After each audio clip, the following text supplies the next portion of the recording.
Hello and welcome to the Physical Preparation Podcast. I'm your host, Mike Robertson, and this, my friends, is episode number 400.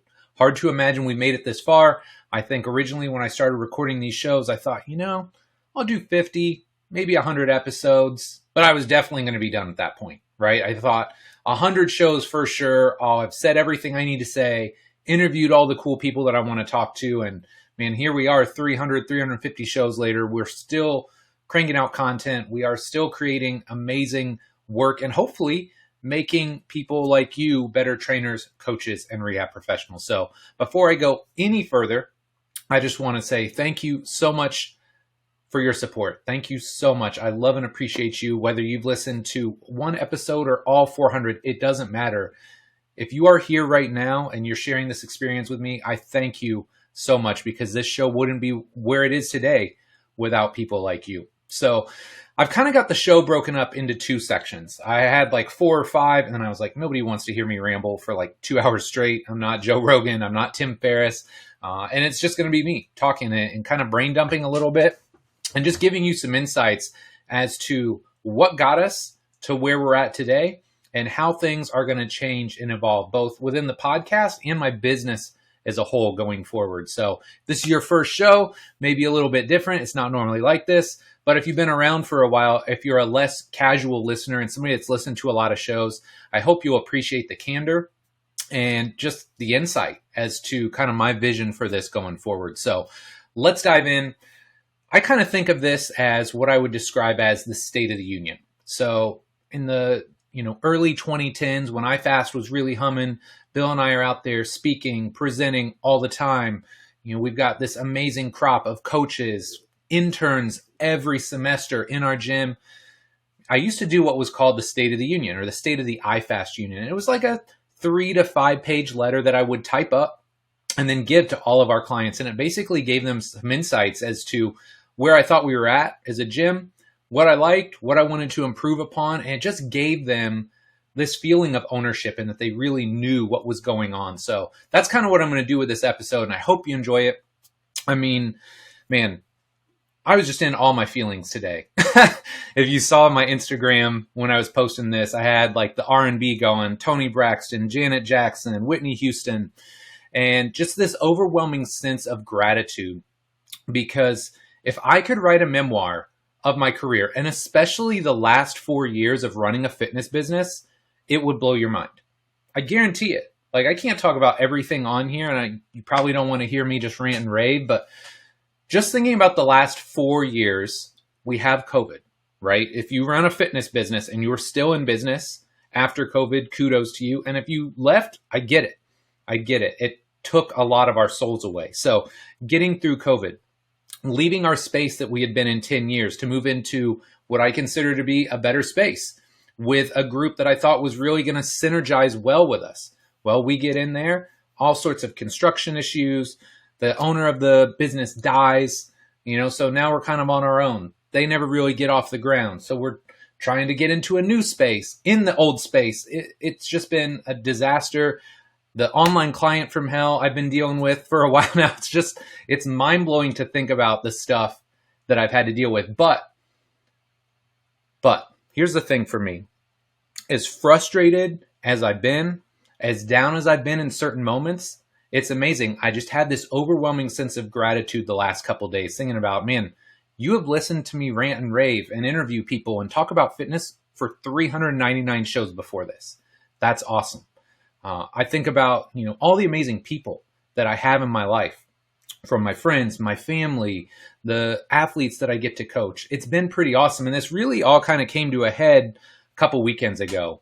If you remember young Lance from OG IFAST days, Lance, I believe, was probably member number 5, and he wore every hat at IFAST. When he started, he didn't even pay gym dues. He was like the cleaning guy. So he was an open gym member, went from cleaning guy to front desk person to intern to coach to IFAST U contributor. Like, just watching Lance's evolution over those 10 years was like watching one of your kids grow up. So going to his wedding a couple weeks ago was truly surreal. Not only getting to catch up with him, but man, it was memory lane from an IFAST perspective. We had Zach Moore there, who was our second employee. We had Jay Chung, who was our third. We had Ty Terrell, who was our fourth. We had Eric Otter. I mean, I know I'm going to forget people. We had Tony Giuliano. I know I'm going to forget people, so I'm not going to try and remember everybody. But it was just this overwhelming sense of gratitude and joy, and just thinking about all these amazing people that I've gotten to interact with and help hopefully mentor and guide over their career.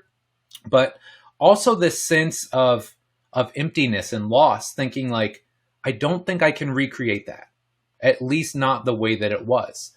And so it was like this really high, and then on the drive home, it was this really low. And Jess and I were just talking, and she's like, man, you just had an amazing run. Like, you shouldn't be upset about that. That was an amazing run. You built a world-class gym with world-class coaches. I mean, you look around, Tony went on to work at Google and Exos and Tonal, and now he's at Stanford.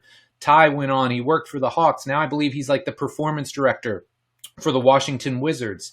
Eric Otter, performance director or high performance director, whatever he calls himself, at the Memphis Grizzlies. You know, you just look around, and it's this amazing group of humans that Bill and I helped grow. And so there's this sense of pride. And while I was sad for a few minutes, I had to take a step back and just realize, you know, look, we did have a great run. But at the same time, everything changes. I believe it's a saying. If not, it would be a great saying. You know, the only constant in life is that things will change. And that's how it is, right? We had an amazing run, but it's also time for IFAST to evolve. It's time for me to evolve. And as I was working on this solo show, as I was working on other things, because I'm starting to wrap up my off-season basketball right now, I just took a step back and I had to ask myself, like, what gets me excited about what I do? Because I've been in this field for 23 years. I've owned my own businesses for about 17 of those. I've ran a gym for 15. So like, at this point, it would be really easy to just get burnt out, to be complacent, to just go through the motions. And I had to ask myself, okay, what gets me excited? What am I still passionate about? Or maybe what are some new things that I'm passionate and excited about? And I came up with a couple things. Number one, being around great people and great coaches. Like, I still love that. If you look at IFAST in its prime, we had amazing people, amazing coaches, amazing interns. So many people were switched on just intellectually. I love that. And so when people ask, well, why did you go to Summer League this year? You didn't even go to the games. No, but I was around these amazingly high-level basketball practitioners. When I get to hang around guys like Eric Schmidt, who's coming on the show, Chris Chase, Mike Roncarati, Eric Otter, Lawakano wasn't there, but I mean, I got to hang out and interact with so many amazing practitioners. It just gets my juices flowing. It gets me excited about getting in the gym and training people. Second, I'm still excited about continuing education. I still love learning myself. You know, I've various levels of completion between Alex Natera's course, Matt Jordan's course. I'm going through these still, and I'm going to go back through them this fall and this winter when I have some free time to really finish them up and put a bow on it. But I still love continuing education, learning myself. And on the flip side of that, I still love educating others. So we'll talk more about that later in the show and how I'm going to make that a bigger piece of what I do going forward. But then the final piece, and this is crazy to me. When I think about it, I've been coaching on a very regular basis since 2000. That's 23 years of coaching. And it's very, very rare that I get out of bed and I think, I don't want to coach today. In fact, it happens almost never. I still, 23 years later, love the challenge of going into the gym. I've got that white belt beginner's mindset of, look, I think I know how today's going to go down, but you never know. You never know what you're going to learn that day. You never know who's going to show up and, you know, a knee hurts or a back hurts. How do you fix the program? How do you tweak things? How do you help them get a great training session so that you're not missing extended periods of time? Like, I love coaching. And so that's something that's always got to be kind of at the forefront for me. Maybe I don't coach as much as I do now in 15 or 20 years, but coaching is in my DNA. And so I know between being around great trainers and coaches, continuing to educate myself and others, and coaching myself, these are things that have to be in my life going forward. Then another piece that I think is really important is constantly checking in on what's important to you. Because as you get older, as you have more roles and responsibilities, something that I've learned is it's very easy to learn or to lose your sense of self, especially in coaching, right? I've talked to so many coaches over the years and they're like, I just feel like I'm serving others, and I get it. It's part of what we do. We are servants to others. But when I was on vacation a couple years ago, I had this really lucid moment of, if I want to have the biggest impact on other people, I have to take care of myself first. And I had like these small concentric circles. So in the middle was me. And then from there, it was my family. And then from there, it was my people. So my athletes, my staff at IFAST, the people that I'm closest to, my close friends, family members. And then from there, it's my extended circle. But what I realized was, hey man, if this circle in the middle representing me is really, really small, then the impact I can have on others is small as well. So if I want to get better, I have to take better care of myself. I have to grow as a human and as an individual. So these are things that I've thought a lot about, and it's kind of led me to some choices and some decisions that I've had to make as to what I want to do going forward. So saying, hey, we had an amazing run at IFAST where we were building great interns. We were building great coaches. We were running a very top shelf gym. You know, you look at the income, nobody's going to be blown away with our income. We're not one of these 7-figure a year businesses, but man, we did really great work with a really small staff. And it was reflected in the sense that people were constantly taking our coaches and hiring them for much higher level positions. So I felt like we did some amazing things there. But what have I learned? Well, just because things were a certain way doesn't mean they're going to stay that way forever. So somebody asked me a while back, because I made a point to mention this last year that this is our last internship class this summer. And somebody was like, whatever, Mike, you're not done. Like, you're not going to stop your internship program or stop bringing people into IFAST. And at first I was like, yeah, you're probably right. You're probably right. I'm not going to stop. And then as I got into this summer, I had the most amazing intern. Sandy, if you're listening to this, I know you are at some point. Thank you. You were amazing, more than I ever could have hoped for. I mean, we're talking a legit top shelf intern. But yeah, I just thought to myself, this is it, man. This is it. I can't take somebody from ground zero and build them up. Maybe I could, but I just don't know if I have the time and energy at this point in my career. What I do know is that if somebody has a certain level of knowledge and experience and curiosity and wants to keep going with that, then I'm your guy. 1,000% I can help you. But what I can't do is be in the gym, grinding every day with a full coaching staff, with the online education piece of RTS, with my family, and running an internship program and trying to make that what I know it can be. There has to be a point where I can't do all the things that I want to do, right? I haven't read the newsletter yet. I'm going to call it up here real quick because I think it's really valuable. If you don't read Ryan Holiday's stuff, Ryan Holiday is arguably my favorite author of all time. But the title alone captured me. So the title of this newsletter that Ryan Holiday sent out is "No, You Can't Have It All," in parentheses, especially as a parent. And that just really hit home for me because, look, I'm that guy. I want to have it all, right? I want to have an amazing home life. I want to have an amazing career. I want to take great care of myself, make a huge impact on our industry. But I just realized I can't do all the things. And so running the day-to-day IFAST and running the day-to-day IFAST internship are just not things that I can do at a high level or at the level that I would like for it to be at. So I have to step away from that.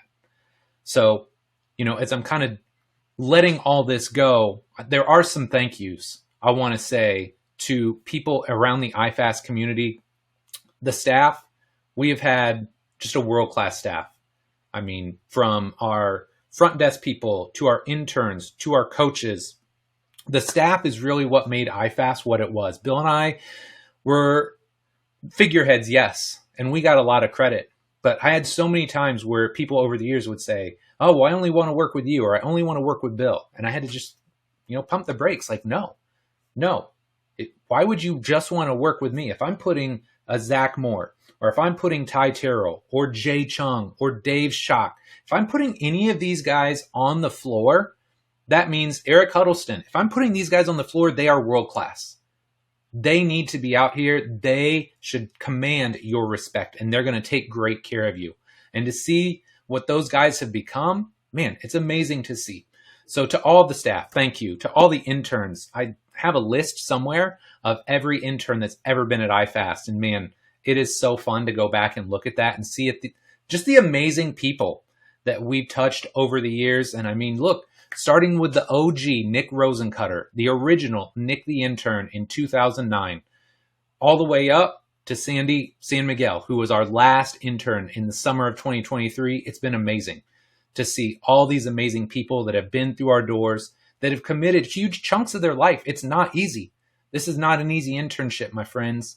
Like, we put you to the test. We make you coach. We put you out of your comfort zone on purpose. So to all of you, to every intern that's ever been at IFAST, thank you. And last but not least, I would be remiss to say this, but man, thank you so much to Bill. Man, how awesome is Bill? Such an amazing dude. He has constantly pushed our industry forward. He's the mentor I always knew I needed and never had until I was like 27 years old. But man, I got Bill at just the right time, and I am still so thankful for our relationship, both not only in the business, but our friendship as well, because he is an amazing human being and way, way funnier than you guys would ever imagine. If you don't get to see real Bill outside of IFAST or not on a coffee and coaches call, come hang out at some point. He's amazing. So that's kind of like the stories and stuff part of the show. Now, the second part of the show, and the thing that I'm excited to talk to you about is, hey man, okay, that's how things were. How are things going to be? How are things going to change and evolve? And I think questions that I've been asking myself here are important. And I'm sure I stole this from somebody way smarter than me. I'm sure probably somebody like Tim Ferriss. He's always asking these kind of thought-provoking questions. But two questions I've been asking myself a lot lately. Number one, what would it look like if this was easy? Because I have this tendency to think things through in a certain way, and I think, okay, this is how this is going to work. But a lot of times it's really time intensive, or it's really labor intensive, or I end up taking on a ridiculous lion's share of the work when I could probably make it a lot easier on myself.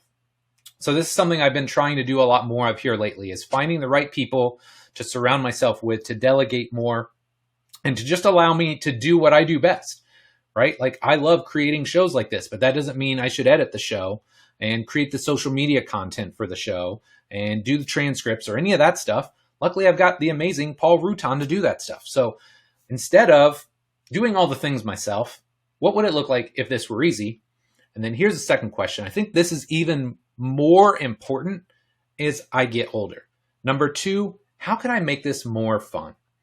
Man, it's really hard when you get older, especially like now as my kids are getting older. Like, you know, they laugh, but it's not like when they're little kids, right? They're not 4 and 5. Yeah, they laugh, but not as much. You know, you get older, the people you're around get older, you just laugh less. There's less joy. So I'm constantly asking myself, how can I make this more fun? Whether it's content creation, whether it's shooting videos, shooting this podcast, writing an article, working on slides for my program design mentorship. How can I make this fun so that I want to do more of it? And before we go any further, I do have some business thank yous too. And I just want to kind of break down a couple people. Again, Bill wouldn't be here today without him. Alan Cosgrove for kicking me in the pants. I think it was 2007, putting me on the spot, asking me when I was going to open my gym, made me do it, right? I had a commitment at that point in time. So thanks to Alan for getting me started. Pat Rigsby for all his amazing support over the years, for helping guide and shape all the things that are IFAST and RTS. Wouldn't be here today without Pat. My guy, Matt Sizemore, who does all the back end work for me in Infusionsoft, back end technical work. Andrew Paltler, who does my website design. My guy, Paul. Dude, Paul, you're the best, dude. I appreciate you more than you know. You guys don't know who Paul is. Paul does all of the podcast stuff for me. He also does all my videos, which we'll talk more about. Man, again, Paul, I appreciate you, man. Thank you for sharing my vision and helping me create something that I think is going to be truly special in the years to come. And then last but not least, guys like Luca, like Joel, like Andy McCloy, guys that are constantly pushing me to grow and evolve in the business sense and in the business space that RTS and IFAST live in. So when we talk about content and what I kind of see the shape and the future of RTS going forward, there's really three pieces here. There's writing, there's podcasts, and there's videos. And I've gotten a lot of questions about this.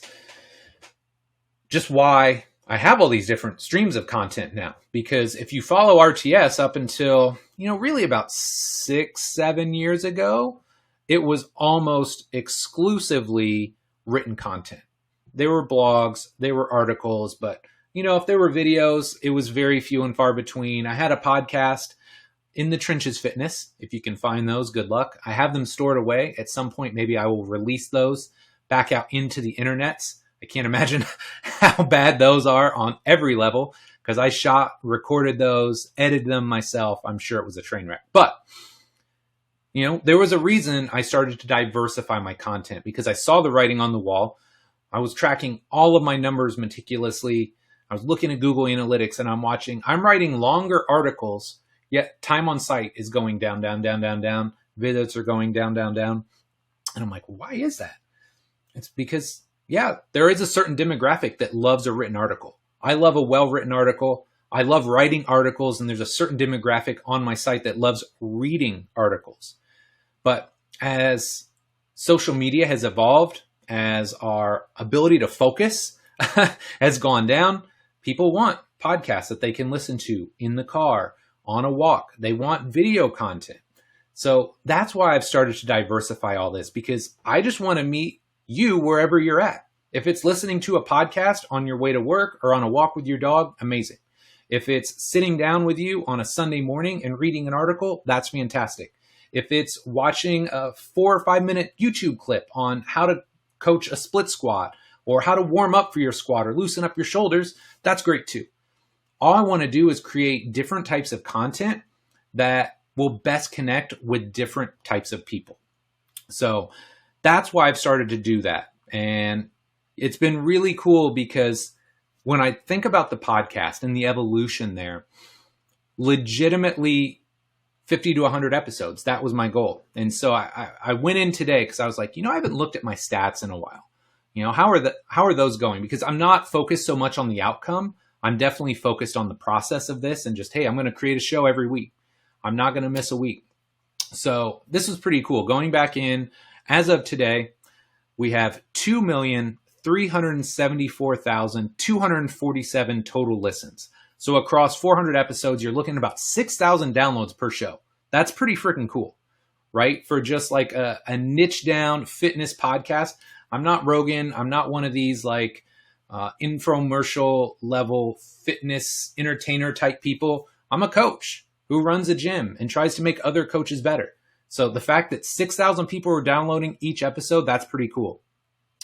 Anywhere from 30,000 to 50,000 downloads a month. Here's the really cool thing.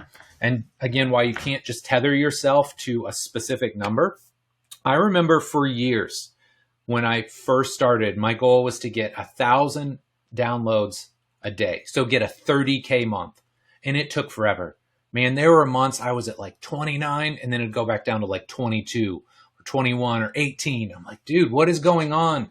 I felt like, man, I'm listening to other podcasts. I'm learning about podcasts. I'm trying to ask better questions. And then it was crazy. Like 1 month, it was like, it wasn't just 30K, it was like 32K and then 35. And now I'm thinking, forget about 30K. I want to go to 40K. And so you see that growth.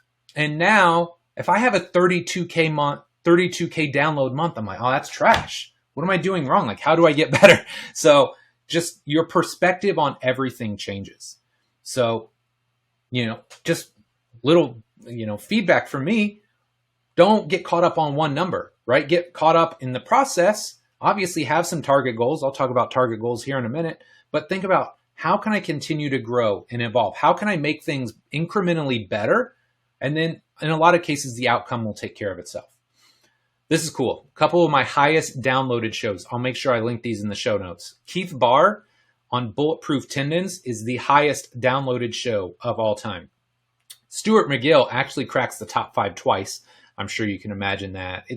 He's such an amazing human being. Like, again, kind of a mentor from a distance for me. And then it was really surreal. I believe it was at a DNS conference. I don't even remember what year it was now, but he was in the back and we're just sitting there and it's a social and we're like cracking a beer and Stu McGill is just sitting there and we're just like talking and hanging out. I'm like, oh my God, this is Stu McGill. And I'm like, Dr. McGill, it's so great to meet you. He's like, please call me Stu.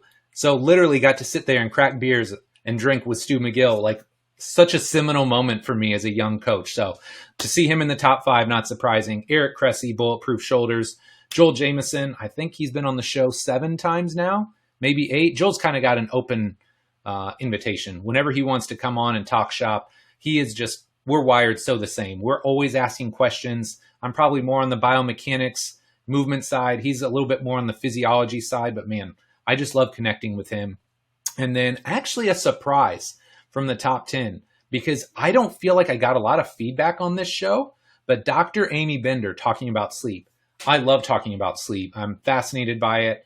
It's actually what I would describe as a keystone habit for me, but I'll make sure I link all these in the show notes because, if you haven't listened to them before, fantastic. Go back, check them out. If you have listened to them before, that means they're probably pretty powerful. Go back, maybe listen to them a second time because I guarantee you're going to take some things away. I also want to show you just the contrast from where we started to where we're at today. So what I'm going to have my guy Paul do here is just splice in a few seconds of audio from my first ever show. My first podcast for this show was with Lori Lindsay. Again, amazing human being, one of my favorite soccer players of all time. It was such an honor to be able to work with her. And it gave me so much confidence as a coach to know, hey, look, like I was really trying to make my name in soccer at that point in time. So to have a Danny O'Rourke, to have a Chad Marshall, to have a Lori Lindsay under my belt very early on in my career made such a huge impact on me. So just a quick little snippet from that show so you can hear how awful I am on tape. And hopefully you get a feel for the difference as to where I was and where we're at now. Okay, so again, huge difference, right? In everything about the show, from the audio quality to the segments and the transitions to the questions that I ask to the energy that I'm trying to bring to each and every episode. So I hope you enjoy the show. Obviously, you wouldn't be here if you didn't, and I just hope you enjoy seeing the evolution of it over the years. It's been really fun and something I'm still passionate about. And then last but not least, goals and focus going forward with regards to the Physical Prep Podcast. Look, I'm not looking to reinvent the wheel here, but what I am continuing to do 400 episodes in is continuing to tighten the screws. How can I make the show better? Obviously, you probably noticed over the last year, I've gone from audio only to a video show. Some people want to watch the whole show on YouTube. The great thing about recording video live too is now we have those little social media segments that we can drop on Instagram, on YouTube Shorts. So anything that we can do to just generate more buzz about the show and bring more awareness, I think is valuable. I'm also considering doing transcripts. It may be something that I do as like a small supplement. We can talk more about that later, but I don't know. Transcripts, there's all kinds of cool stuff that I can continue to do. And I'm still thinking through like what next steps are, but I can tell you, as long as I'm doing this show, we're going to work on getting incrementally better each and every week. Second, my long-term goal is to continuously hit that 50K mark. Again, I said don't get caught up in outcome-based goals, but I'd like to think this industry is only going to grow. The listener base is only going to grow. My learning of the field and of podcasts and how to create a better podcast is hopefully going to continue to grow. So that's a goal. I would love to get to 50K downloads every single month.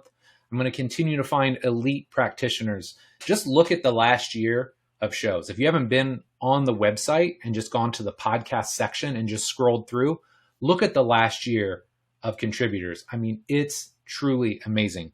Joel Jameson, Bill Hartman, Drake Berberet, Ebony Rio. Man, I can't even think of all the great people. Alex Natera. I know I'm missing about 1,000, but it's just been an amazing year. Like every show, I'm like, oh my, Les Spellman was on just recently. Just looking at this list of people that's been on, I'm going to continue to find the best of the best because that's who we need to learn from. That's who we need to model what we're doing from. And then the final piece here is just trying to partner with the right groups. In the last year or so, I've started to add in some ad rules, try not to be too pushy about that because I want you to be here for the content, but also the right partnerships help grow the business. They help. And when I say grow the business, it's not like I'm running a Rogan level podcast where they're giving me an 8 or 9 figure Spotify check. Instead, what that does is it helps me upgrade the audio. It helps me upgrade the lighting. It helps me pay Paul a little bit more so he can create more social media clips and all that. So, I want to partner with the right groups, but it's really important. I have this in caps, the right groups, because you guys would be shocked at how much money I have turned down from people that just aren't the right fit. They want to do sponsored posts on my website. They want to pay for their person to be a guest on the show. They want to pay me a ridiculous sum to promote some product that I have zero belief in. No, that's just not who I am. So do I want to find the right groups to partner with to continue to grow and evolve the show and support the show? Absolutely. But every money I make from the podcast or from YouTube type stuff, I'm just putting that back into the business because I'm all about growing what we're doing here. It's not about me lining my pockets. It's about finding ways to make our industry better. So that's the podcast. Talk a little bit about YouTube. This is something that, I hadn't really paid a ton of attention to. But let me just go back a second. And I'm going to freestyle this one because I don't love Instagram anymore. I don't love a lot of social media. I don't love Twitter. Too argumentative. I don't love Instagram, which is just, hey, me, and the same people posting 8 times a day. Threads is just a more annoying version of Instagram and Twitter kind of mashed together. I just don't love it anymore. So as Shantae always says, keep showing up. I'm going to show up. I'm going to put, links to the podcast. I'm going to show snippets from the podcast. Maybe when things slow down a little bit, I'll put more of my own content in there. Maybe next summer, when I've got more people back in, I'll bring somebody in once a week and we'll shoot social media content just for Instagram. But I had this realization that it's such a cycle with Instagram. You have to constantly feed the monster, and I just don't have any desire to do that. Now, with that being said, when it comes to YouTube, I think it's a lot different story. And feel free to disagree with me here. Maybe you think I'm totally off base, but I feel like if something's on YouTube, one, it's a lot easier to find. Second, it's great for longer form content. I don't want tips and tricks and hacks. That's not how I work. Instead, I want to give you something of real substance. So even if it's a 4 or 5 minute video on unlocking your shoulders, about how to squat or how to warm up for your squat more effectively, my top 7 hamstring exercises, which is getting ready to drop. These things are valuable. They're things that, hopefully you're going to watch and be able to take and deploy, or that make you think a little bit differently about training. So there's value there, but I can also constantly call back to them. I can link to those in shows like this. I can tie them into articles to make articles a little bit more robust, a little bit more multimedia friendly. So I just feel like for me, the play in the long term is going to be YouTube. So if you want to follow me, you want real video content, that's probably the best place to go. But I hadn't looked at this until recently, so I thought I'm just going to go in, I'm going to get some baseline stats because I am going to make a push on YouTube in the next couple years. So total stats, I'm a little over 5 million total views, 15,700 subscribers, 712 videos. And if you want a real laugh, I'm going to drop in some of our first ever videos. There's all kinds of videos from IFAST 1.0 in there of just me doing random exercises. I'm pretty sure there's literally a video of me doing a glute bridge that has 168,000 views on YouTube, which is mind-blowing. I don't think there's any sound, any audio, crappy lighting, but 168,000 views because it's just been there forever. But I'm going to drop in these old videos of me coaching Lance, coaching my friend Lil Stevie. If you haven't seen Lil Stevie, you're missing out. You got to see him. But the 90-90 split squat video, conquering the chin up. These are the videos that I started with. That's what got me kind of interested in creating video content. And again, you're going to see the evolution. If you haven't watched our more current videos, we're really trying to spice it up, make it engaging. We got 2 cameras. We've got, clean audio, just trying to really make it engaging and making it fun to learn. I'm just at this point where if it's not fun, either to create or it's not fun to learn, I'm not going to do it. So my focus on YouTube going forward, one video per week. Now, you're going to find the podcast on there. You're going to find the little shorts on there. But I want to create one training or program design focused video every week. Long term. Now, this is going to be a long-term goal. So bear in mind here, I'm going to create that one video per week. And my goal is to get to 100,000 subscribers. Now, that's a huge number. That's going to be hard because let's be real here. I'm a 45-year-old dude. Average looks at best, moderately engaging personality, but I think I got a lot to offer. I'd like to think I can be moderately engaging. I'd like to think my superpower is my experience, my years of coaching people, the fact that I'm so freaking passionate about this industry and helping people move and feel better. So it's not just to hit that number, but it's 100,000 subscribers to truly move the needle and make our industry a better place, to help educate trainers, coaches, end user clients, and athletes. I just want to level all of us up and make sure we're playing at a higher level than we are now. And that's it, man. For me, real world, practical info, and just keep trying to make the world a little bit better each and every day. So big plans for YouTube. Luca, I'm coming for you, my guy. Luca's killing it, dude. I think he's at like 102,000. I paid no attention to YouTube for many, many years. Like I would do videos for a while and then be like, I'm good. Because the allure was always like the quick fix or do stuff on Instagram. You can shoot it, create it, edit it, post it all on your own in 15 minutes. But again, it lives and dies so quickly. I want to create something that's more lasting and something that's useful for a longer period of time. So YouTube is where it's at. Now, let's start to pull this together. All goals. Because people are always asking me, Mike, you're 45? Dude, that's crazy to think about. I am 45 this year. I've been doing this 23 years. My kids are 12 and 9. Like a lot of reality has hit home in the last 3 to 4 months. Before I get to my goals though, let me just tell you this. I wish somebody would have told me at 25 how good I could feel at 45. It's mind-blowing, like literally mind-blowing. I thought at 40, I was like, man, I wish I would have known at 20 I could feel this good at 40. Now at 45, I feel amazing. I feel probably as good, if not better than I did when I was 30 to 35 because, I train the right way. I fuel my body appropriately, sleep. Sleep is pretty good. I recover. I just know how to take care of myself. So I've got a lot of goals going forward. So content-driven goals. Let's start there. One podcast a week for at least the next 100 episodes because I got to get to 500. Like who would quit at 450? That'd be dumb. And I also feel like this is just such a momentum-based creature now. 500, yeah, I would feel weird even stopping at 500. I don't know when we're going to stop. But the goal is process-driven goal, one podcast a week, one video a week, one process newsletter every week. If you're not on the process newsletter, I will drop a link in the show notes. It is a new project that I'm working on with my guy, Pat Rigsby, where basically I go in, call the internet, find the best training information each and every week, whether it's articles, videos, podcasts, and I drop it all into one short newsletter that you can consume in, 5-10 minutes. Now, some of the content's longer form, right? I think one of the videos I posted from Luca this week was like an hour long, but you can consume it very quickly, scan it and figure out, oh yeah, I want to learn how to build a better business. Or yeah, I want to listen to Eric Cressy talk about elbow health or how to strengthen my forearms.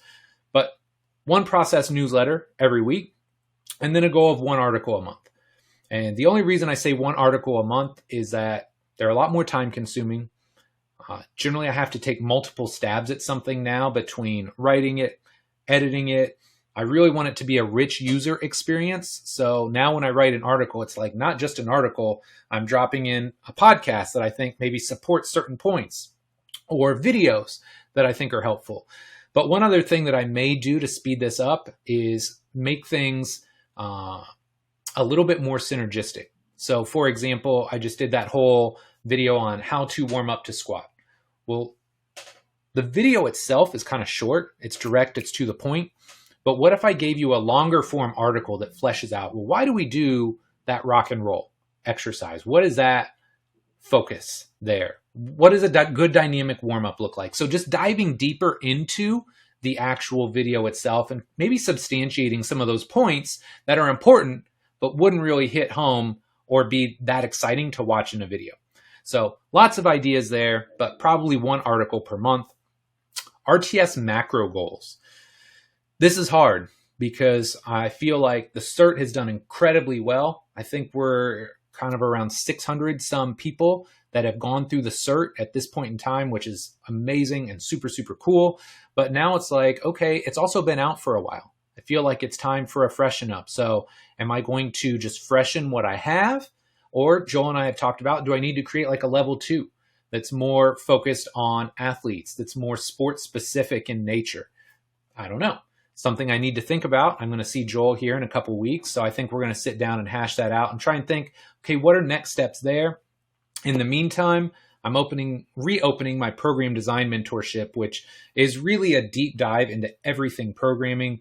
I accept a very small group of practitioners. In this case, it's 10, and it's intense, right? It forces me to go in and really like explain all the nuance between how I write a program, the X's and O's of sets, reps, rep schemes, how to regulate intensity, how to write better warm-ups, how I think about speed, plyometric, explosive training.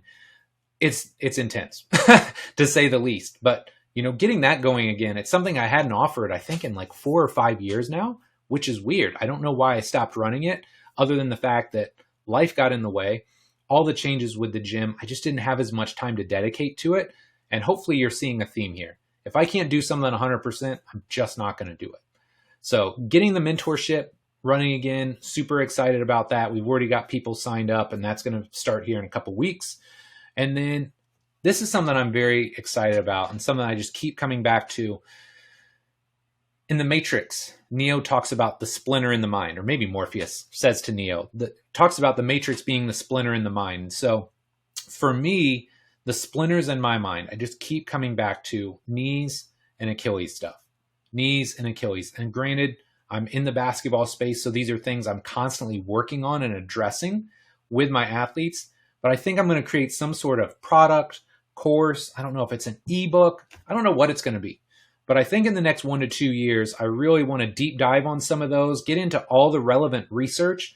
I think I've got a ton of great real world and practical information to share, but I want to make sure I've got all my ducks in a row. Because if I'm going to create something like that, a la Bulletproof Knees, 2008 or whenever I launched that, if I'm going to create a very specific niche down product, again, I want it to be really good. So see, you guys see, like I struggle with this stuff. I'm like so OCD, so perfectionistic. I'm trying to be better about it, right? I want to create more stuff, but I get in my own way. So tell me, hey, Mike, stop being a perfectionist. Just crank more stuff out. As far as IFAST goes, building IFAST basketball, that's a whole topic for another show. Repping the new shirts. They look super clean. Thank you to Gabby Matthias for not only putting this together, but the contrast. The shirts look fire. So appreciate you, Gabby. Continuing to build IFAST basketball. This has been my passion project for, I think, the last 6 or 7 years now, to see the fact that, man, we've had guys that were seniors in high school that I've now had, seniors in college that I've now had their entire end of their college and entire professional careers. It's been very, very cool. NBA clients, G League clients, Euro League clients. Right now, I've started to get more college and high school kids back in, because as my kids trend a little bit later in the day, not everything has to be done by 6 or 7 p.m. Now I can start taking some of those high school and college kids back on. Man, it's been really fun. It's just so engaging, and just really trying to lock in on how do I do this to the best of my ability? Because I'm not an NBA team. I don't have NBA resources or connections. Well, maybe connections, but not NBA level resources. So how do I build the best basketball development program in the world in the private sector? Like, that's my goal. Continuing to level up our independent contractors. As you know, we don't have employees anymore at IFAST, but that doesn't mean I want any random Johnny running around doling out, arm days to their coaches. So trying to find ways to continue to level up our independent contractors, whether it's getting them access to the CERT, whether it's getting them onto IFAST University, doing Q&As with them once a month. We're going to continue to find ways to level up our coaches. And then here's something I'm so excited about. I haven't talked about this up to this point. Can I tell you how excited I am to get real seminars back at our gym? Now, granted, If you came into our gym now, it's like half under construction. There's a huge tarp in the background. It's a disaster. But fingers crossed, in the next 4 months, can't even say that with a straight face. Supposedly, in the next 4 months, the gym will be done, at which point I'm going to start hosting seminars. And who we're going to have? I don't know. All kinds of stuff. Complete coach certification seminars? Yes. I'm thinking about doing some coaching seminars myself, where it's not, program design. We can do that online. We can do that remote. Coaching, you really kind of got to do it in person. So maybe I do some either long weekends or full week coaching intensives where it's all about, hey, let's break down a squat, a lunge, a split squat, push up. How do we coach and cue this most effectively? So those types of seminars, but I also want to start getting some high-level practitioners that are outside of the IFAST ecosystem into our gym. So a couple people that I have right off the top of my brain here. I would love to get Courtney Connolly from Gait Happens. I would love to get one of their courses in our gym. Again, coming back to this feet, Achilles, basketball, it just makes sense. I'd love to get Matt Jordan to come in and do a force plate course at our gym. I think that would be fire. Those are just two that I have right off the top of my head, but who knows? If there's somebody you'd love to see at our gym, somebody that's been on the show that you think would be a great practitioner and somebody awesome to learn from, send me a message, send me an email, mike@robertsontrainingsystems.com. Let me know who you would like to see at our gym. So IFAST, very cool, excited about the future there. Myself, continuing to level up my fitness, doing pretty well there. The summer is always the hardest time because as training and coaching take over, and then I get home and I've got my kids there, I want to spend time with my kids. Generally, I don't get to work out as much as I would like. So just getting back into all of those habits. I think I've worked out like 4 or 5 times in the last 6 or 7 days just because I have more time. So continuing to level up my fitness. I did a podcast a while ago where I believe it was called Keystone Habits. I talk a lot about training, nutrition, recovery, mindset, and meditation. For me, the keystone habit, the one that was always the driver of the show, was training in the past. If I was training, then I knew, I should probably eat better and I should probably sleep more. And it helped control any anxiety or stress that I was dealing with. But as I've gotten older, one thing I've really learned is if I don't sleep enough, everything else goes haywire. But what do you guess? Last night I got a great night's sleep, had a great training session today. I'm eating great as well. Everything feels good. I'm ready to go. I'm ready to create a great podcast for you. So for me, finding ways to level up my fitness and really understanding myself and knowing that sleep is such an impactful thing for me, making sure I've got that locked in and working at a high level is important. Weekly Con Ed, finding ways to continue to educate myself from those high level practitioners we've already talked about, and then just streamlining processes. Matt and I have talked about this. Paul and I have talked about this, finding ways to just streamline everything that I'm doing so it doesn't feel like I'm just dragging up the bottom of the ocean, right? Making everything that I do less energy intensive. And then the final piece here is family. And even though I talk about it last, as the saying goes, it's last, but definitely not least. For me, those concentric circles, taking care of myself, I have to do that.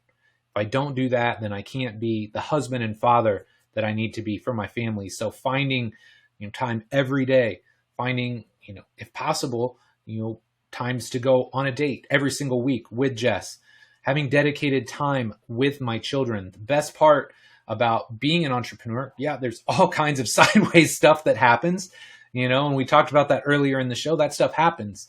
But the great thing is I command my own schedule. I control my own destiny. So, look, if I don't want to work every afternoon, and I want to be able to take Kendall to every soccer practice, or I want to be able to coach Cade's baseball team, or just be super involved in their lives, I get the opportunity to do that. Because I'm very conscious of the fact that even though it's crazy to think they're 12-9 right now, they're not going to be 12-9 for long, right? Pretty soon that's going to be 10-13 and 11-14. So I want to just soak up every minute of time that I can get with my kids and enjoy that time with them, because at some point, don't even get me thinking about this, but at some point, they're not going to be in our house. They're not going to be around. So I want to make sure I carve out that time for them each and every day. And I wrote this note to myself. It's not just about spending time, because time, I could just be sitting here like on my phone, gaming, looking at social media, whatever, doing whatever, texting people, and not at all engaged with who they are and what they've got going on. So something I always try and remind myself is don't just be there, but truly see them, truly hear them. What's going on in their lives? Where are they at right now? How can I help them? And man, if you are a parent, you already know this. If you're not a parent, little word of wisdom, man, this is the hardest yet most rewarding job you will ever have. It's a no-win game in certain instances, man, because all you want to do is love them, inspire them, and just get them to become the best versions of themselves while also not making them hate you and piss you off. So it's hard, but man, I love it. I love them. I love my family more than anything. So making sure that I always take care of them, like all the other stuff, man, if everything else fell to pieces, as long as I'm taking care of myself and my family, as long as those closest circles to me are working the way they're supposed to, then all is well. So, man, Paul hates it when I clap too. Paul, there's one more for you. That really kind of does it for this show. 51 minutes of me just brain dumping all of the things on you. I hope it was, at the start, I hope it was entertaining. I hope it gave you some insights as to just kind of the evolution of the gym, IFAST as a whole, and then transitioned into, the intersection of IFAST, RTS, Mike Robertson as a human being and professional, and just gives you insights as to where this whole thing is going. Because look, at the end of the day, 45 years old, 23 years in the game, 8 years of creating podcasts, 15 years of gym ownership. Man, I still love this. I still freaking love it. Good days? Yes. Bad days? Absolutely. Right? I do not sit here with rose-colored glasses on anymore. I'm a lot less naive, but man, I still love what I do. I still love the people that I'm around, and I think that makes all the difference in the world. So I know I said it up top. I feel like I need to say it again. If you are listening to this, if you listened to me ramble for the last 52 minutes and 23 seconds, thank you so much for your support. I love and appreciate you. This show wouldn't be what it is without people like you. So thank you so much for being here, for supporting me. Love and appreciate you. And man, let's see what we can do over these next 100 episodes.